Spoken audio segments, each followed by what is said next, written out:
A morte é algo que incomoda o ser humano por muitos e muitos anos. Várias pessoas já passaram por esse mundo e tiveram que lidar com a morte.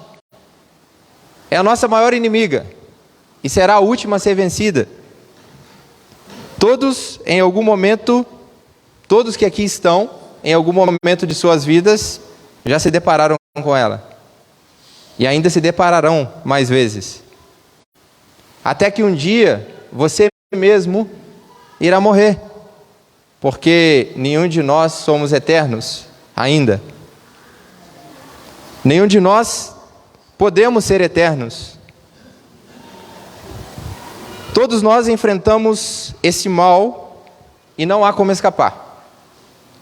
Alguém que você conhece um dia irá partir. Muitos que você conhecia já partiram. E a morte continua acontecendo. E continuará acontecendo até a volta de Jesus. Mas, por que a morte existe? Por que morremos? Devemos refletir sobre isso. A morte só existe no mundo por causa do pecado. Se não fosse o pecado, ninguém morreria. Toda vez que alguém morre, alguém que você conhece morre, toda vez que você está de frente para a morte, você pode lembrar, ok, é o pecado. Existe o pecado no mundo. O pecado ainda está aqui. E a morte só será vencida quando o pecado for exterminado desse mundo. Enquanto houver pecado, há morte. É uma maldição que o ser humano carrega desde os primórdios, desde o Éden, quando Adão e Eva pecaram, e a maldição veio sobre o homem.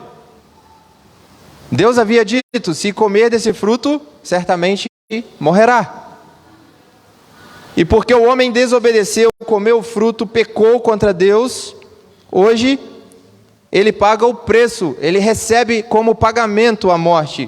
Como o apóstolo Paulo vai dizer, o salário do pecado é a morte. Então, se há pecado, há morte. Aonde tem pecado, tem morte.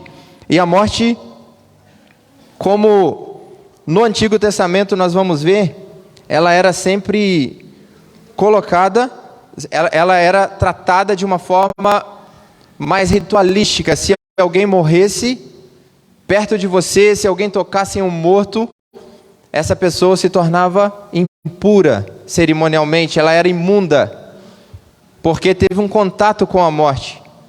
A morte, ela tem o poder de tornar algo puro em algo impuro.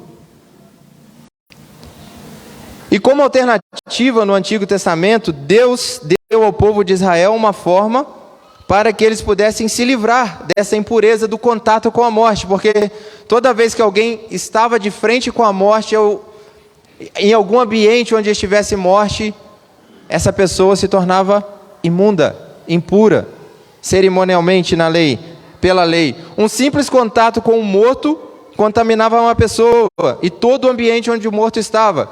Se alguém aqui de repente morresse, todo esse templo se tornaria impuro.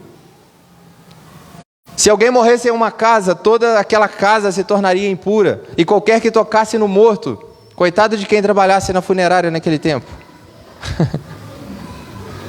Imagina, morreu, tocou na morte, ok, estou impuro. 7 dias agora, se eu não me lavar nas águas, continuo impuro.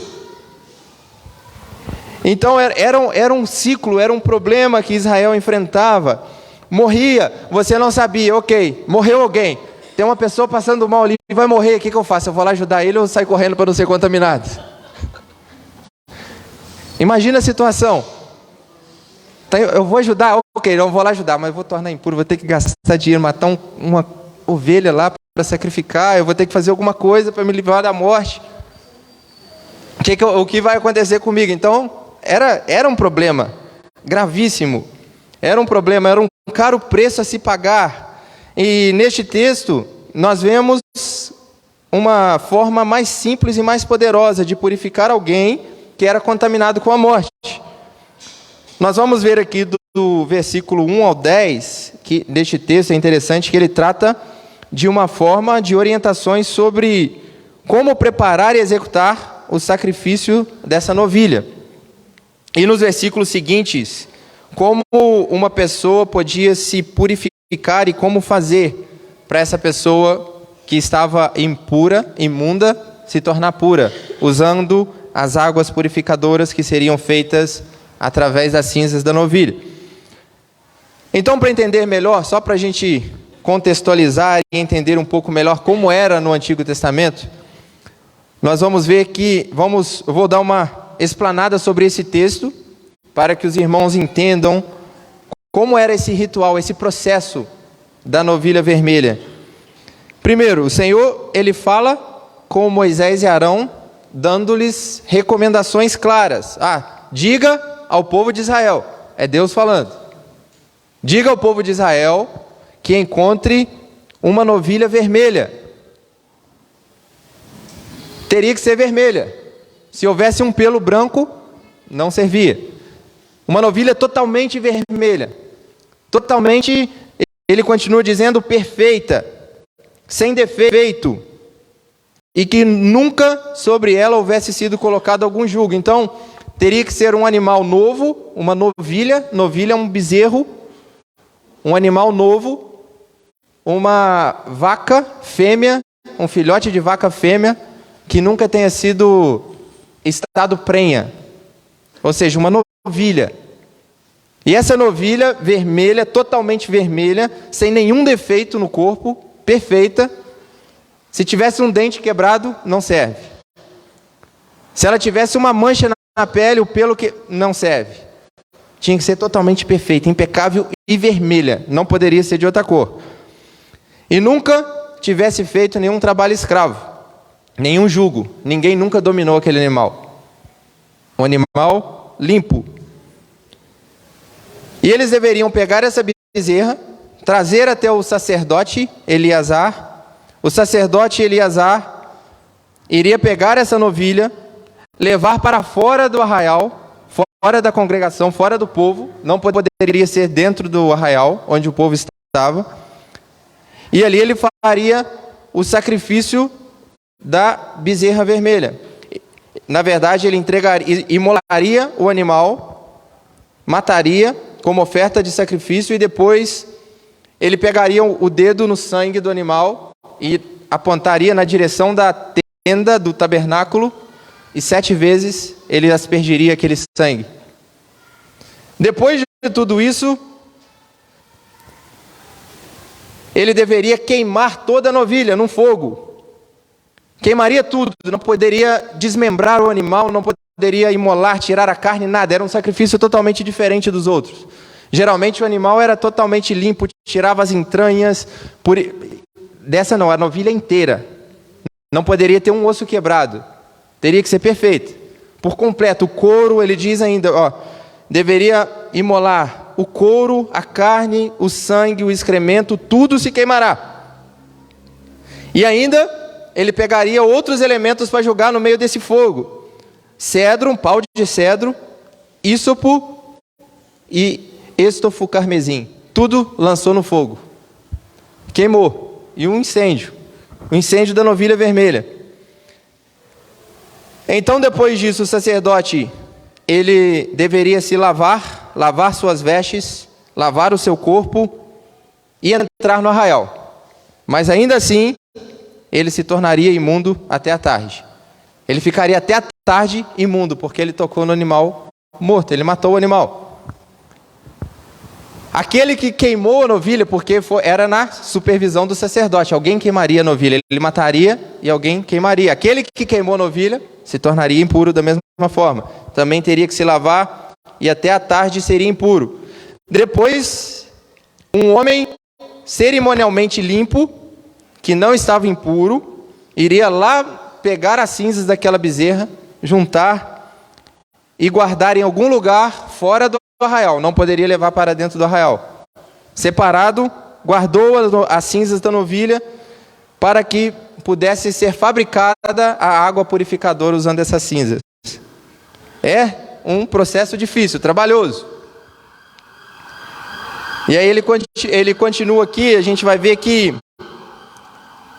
esse homem que pegou as cinzas da novilha também deveria se banhar e se tornaria impuro da mesma forma até a tarde.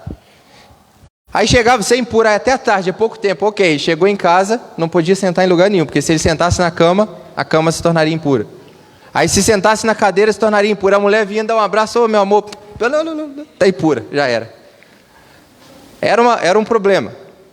Chegou, encostou, onde tem morte, havia impureza.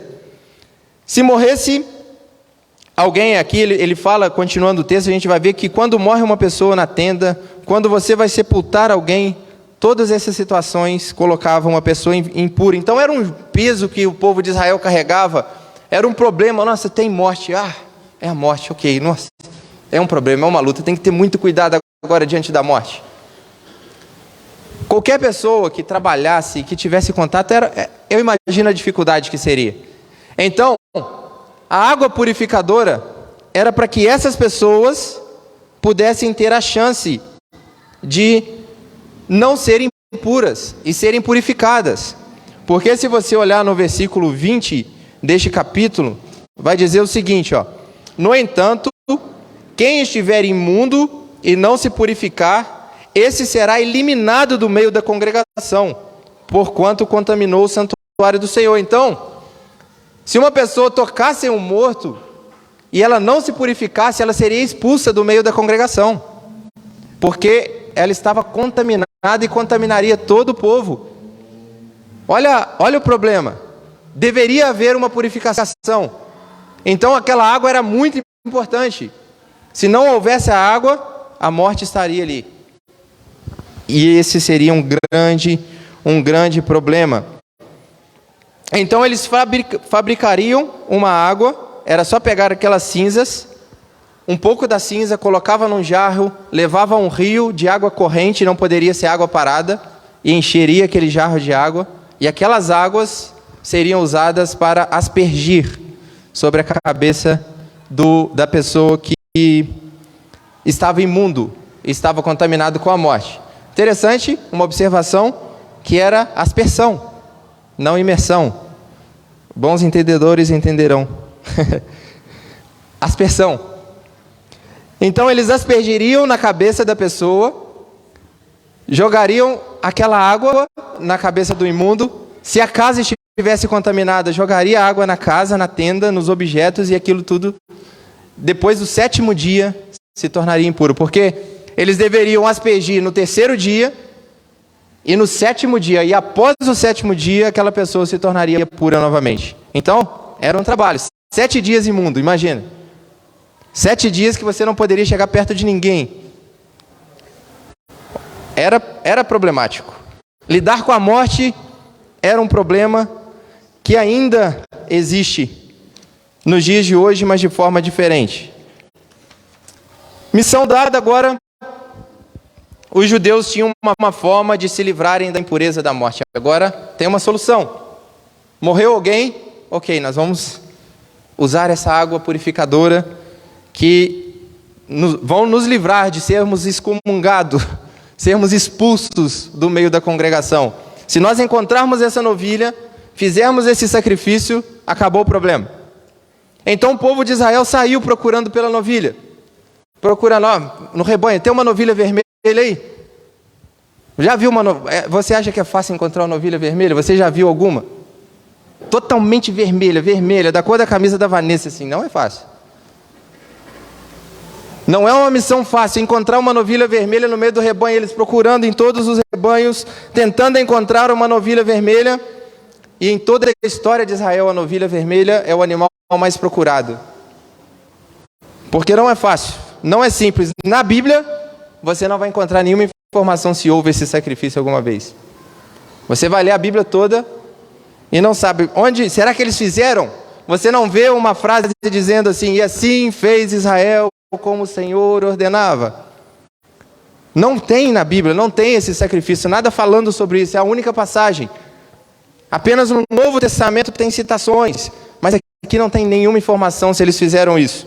Procurando sobre isso e tentando entender melhor, sobre esse sacrifício, eu li alguns livros, alguns textos, algumas informações que os rabinos hoje em Israel dizem que em toda a história houveram apenas 9 novilhas vermelhas e 9 sacrifícios. Não tem na Bíblia, mas o povo, segundo os rabinos judeus, isso aconteceu 9 vezes. E há mais de 2000 anos não se encontra uma ovelha vermelha em Israel. Não há sacrifício de novilha vermelha há 2000 anos em Israel. E eles procuram, se você tiver uma informação de alguma novilha, você é um homem rico ou uma mulher rica. Porque é procurado. Eles querem um animal, eles querem encontrar a novilha vermelha para fazer esse sacrifício, porque os rabinos acreditam e ensinam no judaísmo que essa novilha vermelha, a próxima, a 10ª novilha vermelha, será sacrificada pelo próprio Messias no novo templo, segundo o que os judeus dizem, procurando informações sobre isso. Então, é um tema muito importante para o judaísmo. É um tema muito importante, porque o texto diz: se vocês não se purificarem, serão extirpados do meio da congregação. Imagina como é ser um judeu nos dias de hoje, sem as águas purificadoras para se purificar. Eu não sei como eles fazem, não procurei essa informação e não sei se eles se consideram impuros, se eles se consideram imundos, mas sem as águas não existe purificação. Muito interessante, muito estranho esse sacrifício. Então, como nós sabemos, agora vamos saindo do texto novamente, não saindo do Antigo Testamento, nós vamos ver algumas informações. Tudo no Antigo Testamento aponta para uma coisa. Nós vamos ver que tudo isso aqui é uma sombra de algo que estava para acontecer. É uma sombra do que aconteceria no Novo Testamento.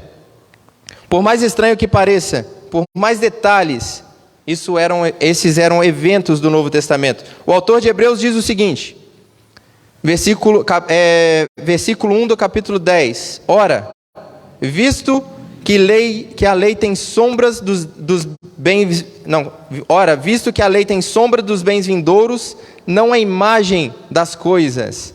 Não a imagem real das coisas. Ou seja, na lei não existe algo claro, algo que era o tipo, mas o antítipo do que estava para acontecer. Era uma sombra de algo que iria ser revelado no futuro. Então, esse texto revelava algo muito maior que estava para acontecer no futuro. Eles faziam esses rituais, mas eles não tinham noção exata do que era. Mas nós hoje, lendo o Novo Testamento, nós entendemos que existe uma razão por que Israel não consegue encontrar uma novilha vermelha há quase 2000 anos. Porque essa verdadeira novilha vermelha que eles procuram já veio há 2000 anos atrás. E não era um sacrifício repetitivo. Ok, tocou no morto, purifiquei, voltei para casa. Morreu alguém de novo. Ah, meu Deus, acabei de purificar 7 dias de novo. Não era algo, um ciclo repetitivo que teria que ser repetitivo. Mas Cristo veio e morreu apenas uma vez para tirar o pecado de todos nós. Não existe mais pecado. Olha aqui o que diz Romanos 5, do 17 ao 19. Nós vamos ver o seguinte, abre aí, que nós vamos ver e entender que a novilha, alguns pontos aqui do texto, ela deveria ser vermelha, perfeita, sem defeito e que nunca tivesse levado jugo. Primeiro ponto, falando sobre o vermelho, nós vamos ver que no Antigo Testamento, Adão, originalmente, se você olhar a origem do nome Adão, o nome vem da origem Adamá, que significa terra. Terra vermelha. Adão é um vermelho. Aquele que trouxe o primeiro pecado para o mundo simbolizava a cor vermelha. E aquele que tirou o pecado de todo mundo também era aquele que ficou totalmente vermelho na cruz do Calvário. Vermelho pelo teu sangue que estava sendo escorrido por nós. Então essa novilha deveria ser vermelha. Completamente vermelha. para simbolizar o vermelho do pecado que havia entrado no mundo também. Romanos 5, 17 ao 19. Vamos lá.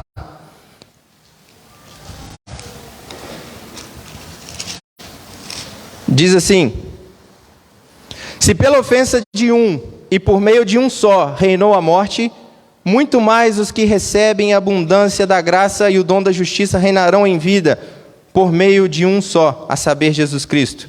Pois assim como por uma só ofensa veio o juízo sobre todos os homens para a condenação, assim também por um só ato de justiça veio a graça sobre todos os homens para a justificação que dá vida. Porque como pela desobediência de um só homem, muitos se tornaram pecadores, assim também, por meio da obediência de um só, muitos se tornarão justos.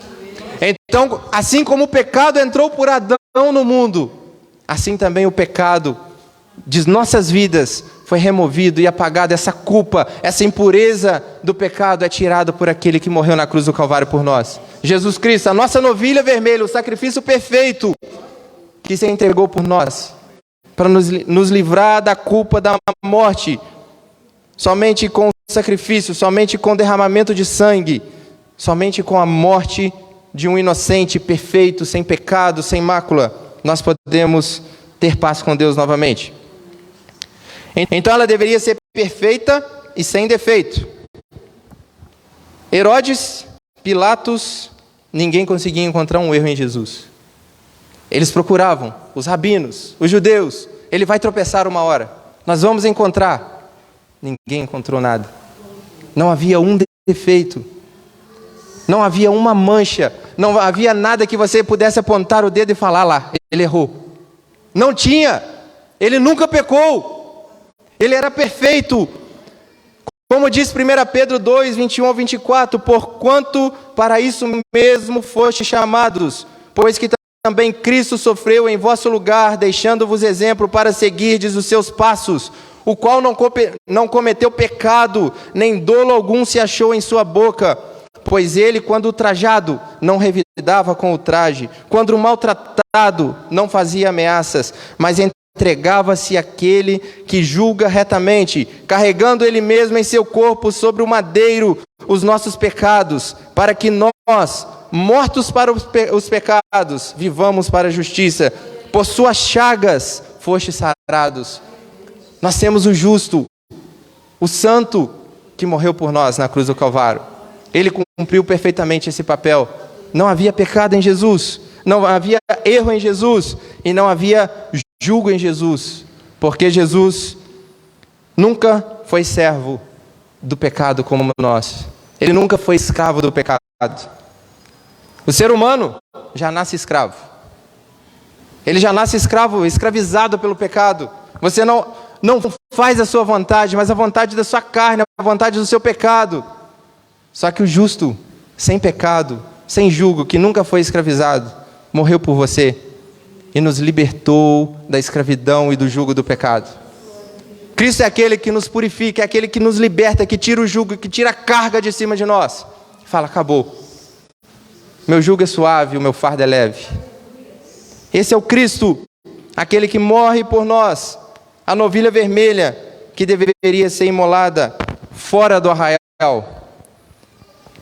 Hebreus 13, 11 ao 13. Hebreus 13, do 11 ao 13.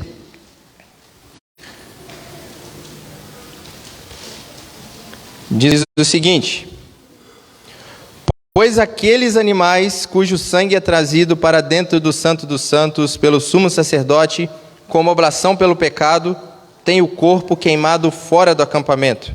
Por isso foi que também Jesus, para santificar o povo pelo seu próprio sangue, sofreu fora da porta. Saiamos, pois, a ele, fora do arraial, levando o seu vitupério.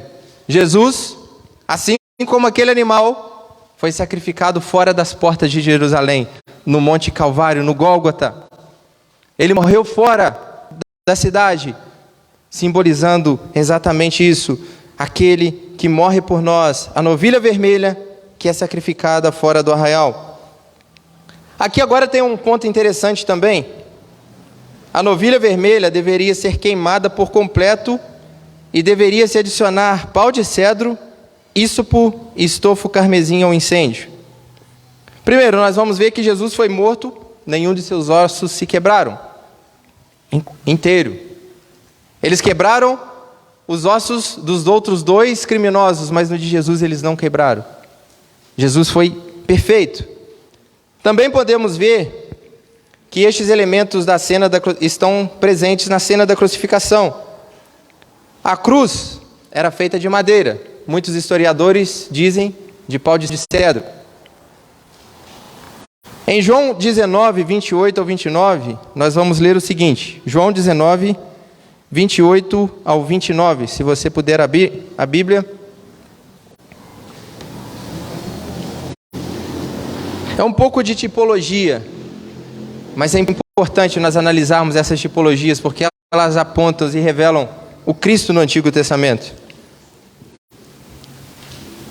19, 28 ao 29, diz assim: Depois, vendo Jesus que tudo já estava consumado, para se cumprir a Escritura, disse: Tenho sede. Estava ali um vaso cheio de vinagre. Embeberam de vinagre uma esponja e, fixando-a num câniço de ísopo, lhe chegaram à boca. Quando Jesus tomou o vinagre, disse: Está consumado.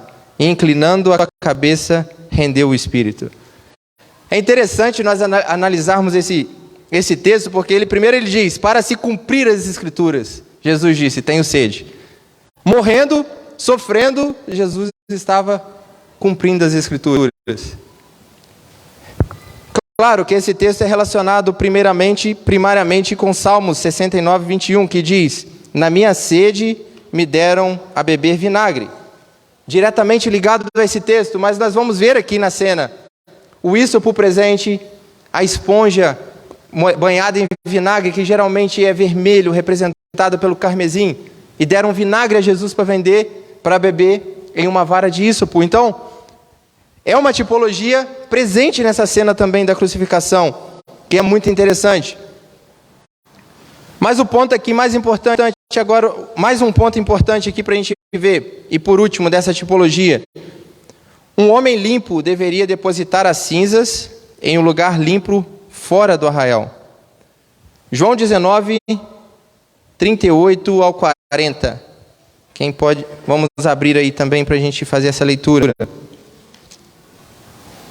João 19, do 38, vamos ler o 38, o 40 e o 41.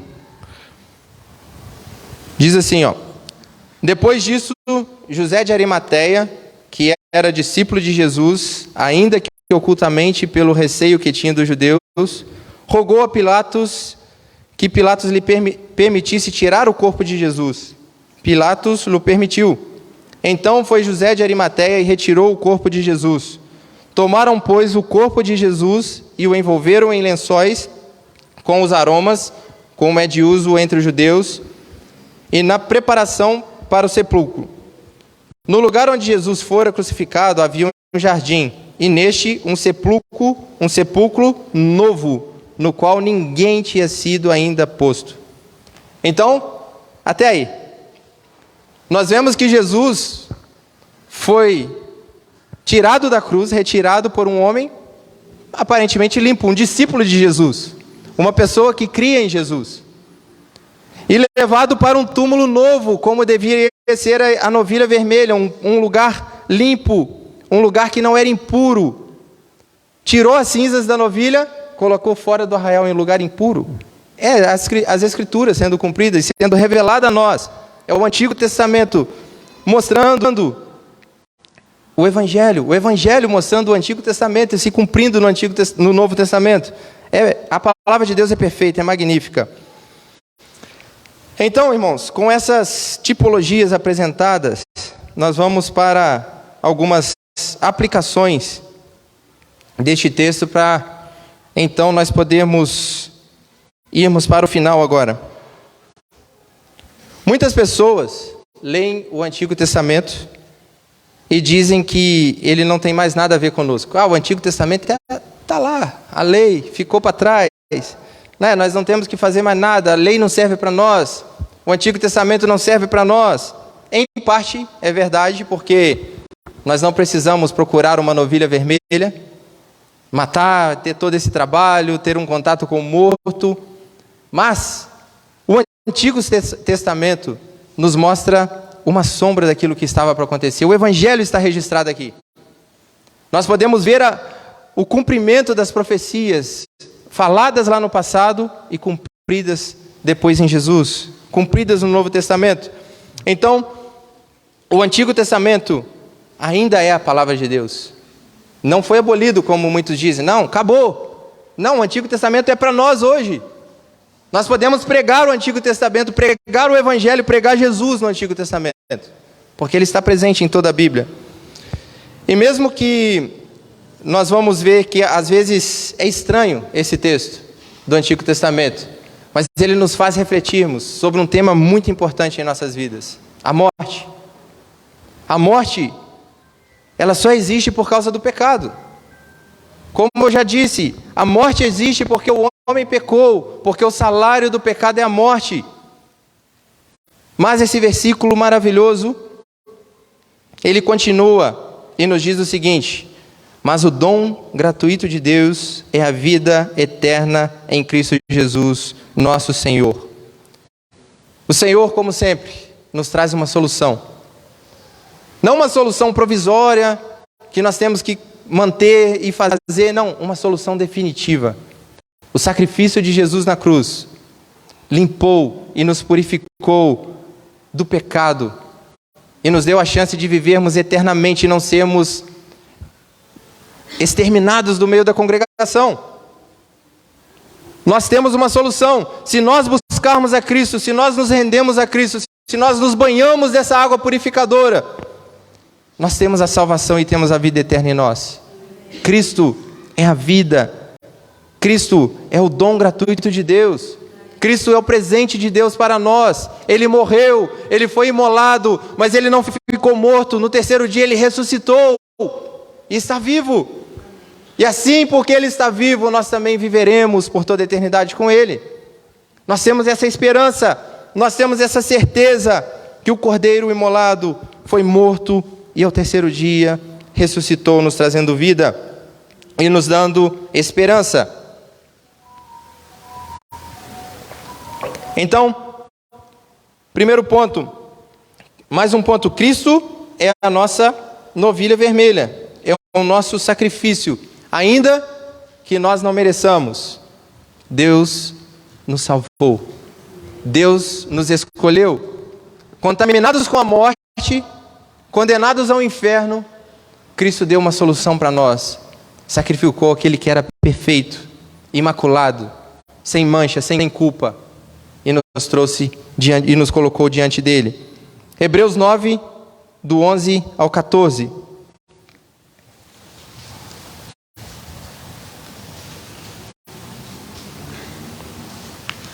Hebreus 9, do 11 ao 14.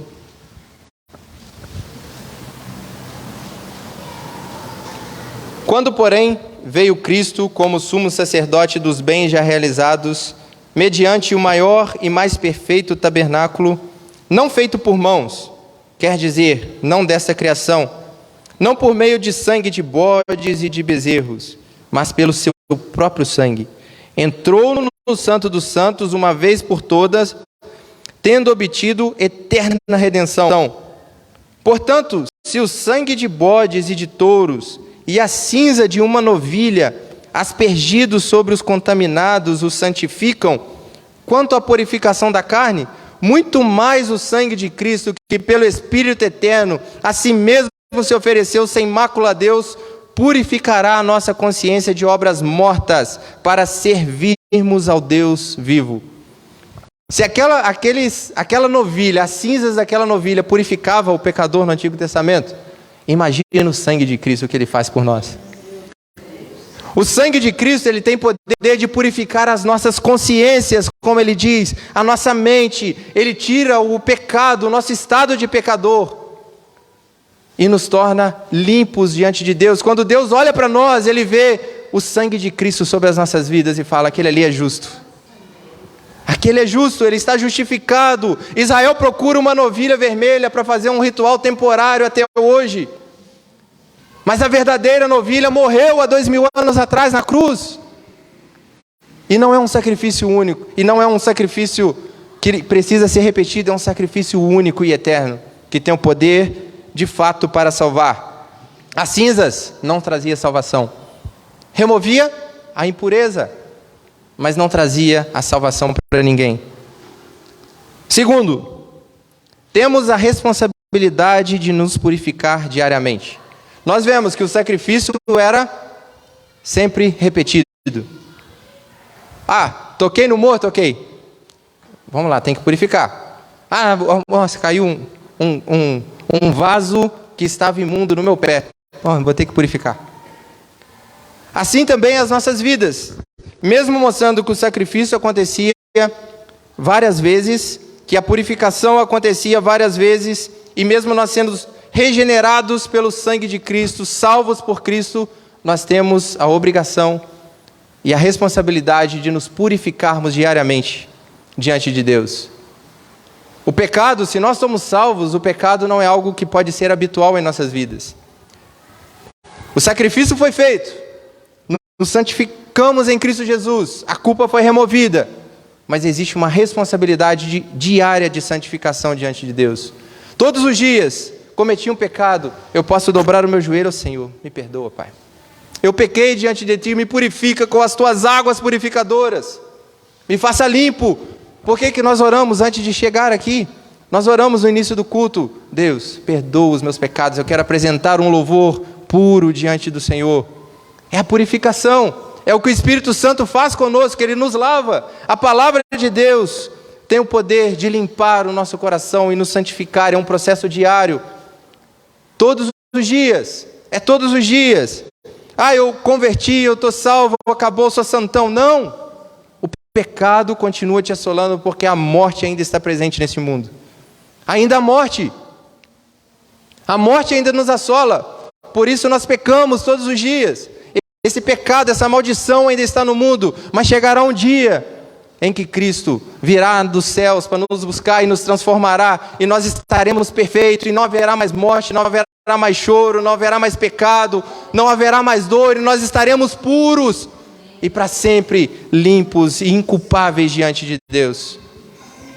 Chegará um dia que o pecado será exterminado de nossas vidas, mas enquanto isso, temos a responsabilidade de nos lavar com essa água purificadora, que é Cristo Jesus. Viver uma vida devocional e de santidade é responsabilidade de todo cristão. O sacrifício já foi feito, mas isso não nos tira a responsabilidade. Devemos nos manter santos. Por último, os que não se purificam não são parte do povo de Deus. Versículo 20 diz: aquele que está impuro e não se purifica, ele será eliminado do meio da congregação. Isso é interessante. Se você ainda não se purificou nas águas purificadoras do Espírito Santo, a culpa do pecado, a impureza da morte ainda está sobre a sua vida. Se você ainda não se rendeu a Cristo, existe uma condenação para você. Sinto muito lhe dizer, porque todo homem nasce condenado. E nós precisamos encontrar o Cristo uma hora e falar: ó Senhor, eu sou pecador. Me perdoa, Pai. Eu reconheço que o pecado está sobre a minha vida. Eu reconheço que eu sou um pecador. E eu necessito que o Senhor me lave nas suas águas purificadoras. E essa pessoa acontecerá como lá no Salmo 1, o Davi vai dizer sobre os injustos, que eles não prevalecerão diante da congregação dos justos. Naquele dia do julgamento, todos serão postos diante de Deus. E aqueles que se banharam estarão de um lado. Aqueles que não se banharam, eles estarão condenados à morte eterna. E o Senhor dirá e os lançará para a condenação eterna. Então, é uma sombra daquilo que acontece. Deus separa, sim, justos e injustos. Não adianta nós olharmos para nós e falar, não, eu vou pecando, o Senhor é bonzinho, Ele vai me perdoar. Não, há uma promessa, há uma palavra.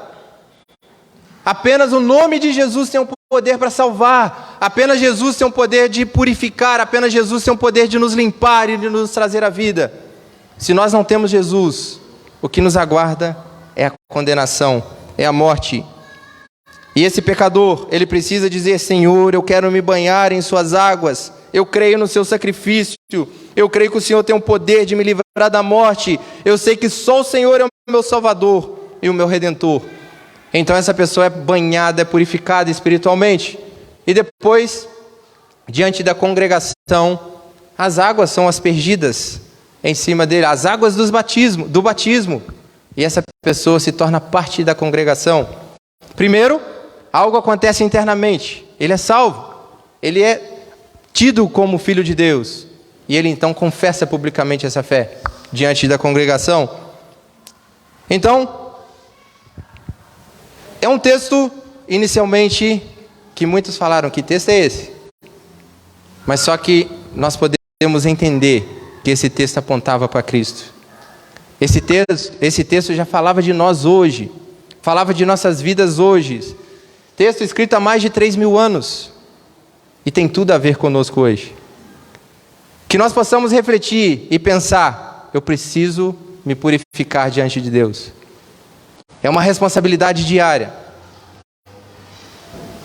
E nós olhamos para nós mesmos, olhe para você mesmo e diz, como tem sido a minha vida? Será que eu tenho me purificado diante de Deus?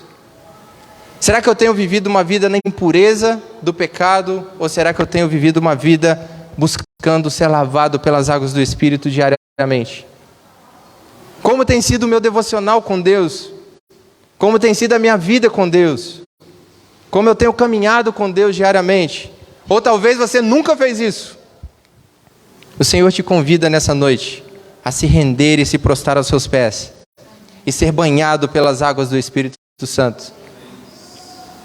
É uma palavra, Senhor, me perdoa, e as águas do Espírito serão derramadas sobre a sua vida. É reconhecer a nossa posição.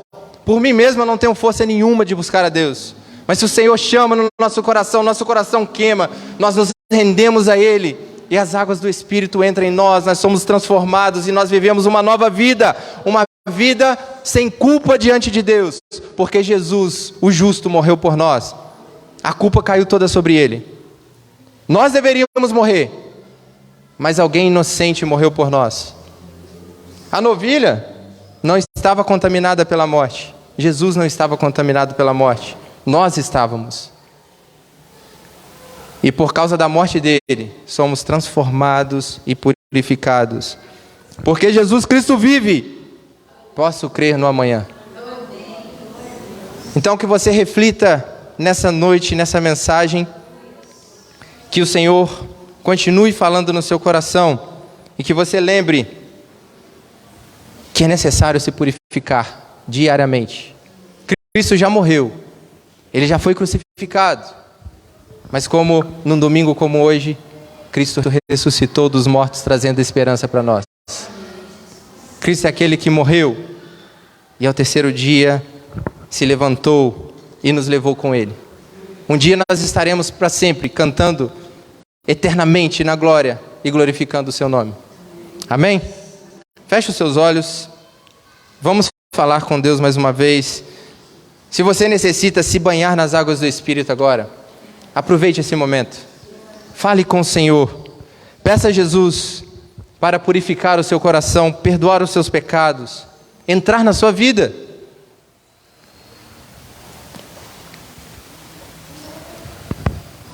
Senhor, muito obrigado, Deus, por esse momento, Pai. Muito obrigado, Deus, por essa oportunidade de estarmos aqui na sua casa. Muito obrigado, Senhor, por o Senhor falar aos nossos corações nessa noite, nos lembrar e nos mostrar que é necessário nos purificarmos diante de Ti, Pai. Fale conosco ainda mais, Senhor. Toque no nosso coração, ó Deus, esses desejos errados, Pai, esses pecados que nós cometemos, Deus, Ó Deus, diante de Ti nós colocamos nessa hora e sabemos, Pai, que nós necessitamos ser banhados por Ti, Pai. Purifica-nos, Senhor, que as Tuas águas venham sobre nós. Ó Deus, nós cremos que o Senhor morreu por nós e o Senhor nos salvou. E por isso, Pai, estamos aqui, podemos cantar, Pai, cantar e louvar ao Senhor, e estar diante da Tua presença, Pai, porque o Senhor vive e reina eternamente, Pai. Muito obrigado pela Tua graça, Pai.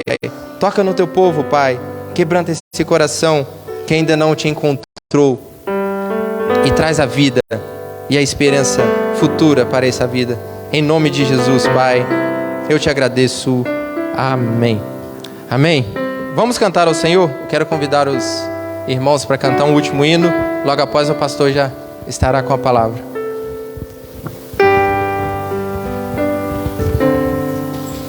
Se coloque de pé, irmãos. Vamos louvar ao Senhor. Vamos todos juntos cantar a Ele.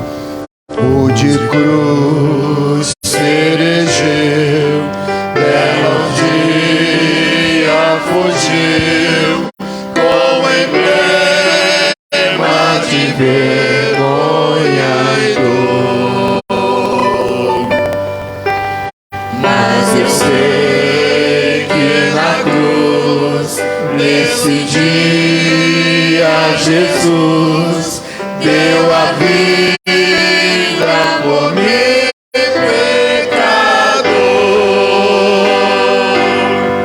Se eu amo a mensagem da cruz, seu triunfo, meu gozo será. Pois um dia, em lugar de uma cruz, a coroa Jesus me dará. Desde a glória dos céus, o Cordeiro de Deus, ao Calvário humilhante baixou. Nessa cruz para mim há mistério sem fim, porque nela Jesus me salvou. Se eu amo a mensagem da cruz, seu triunfo, meu gozo será. Pois um dia, em lugar de uma cruz, a coroa Jesus me dará. Nessa cruz padeceu, desprezado morreu, meu Jesus para dar meu perdão. Eu me alegro na cruz, dela vem graça e luz para minha santificação. Se eu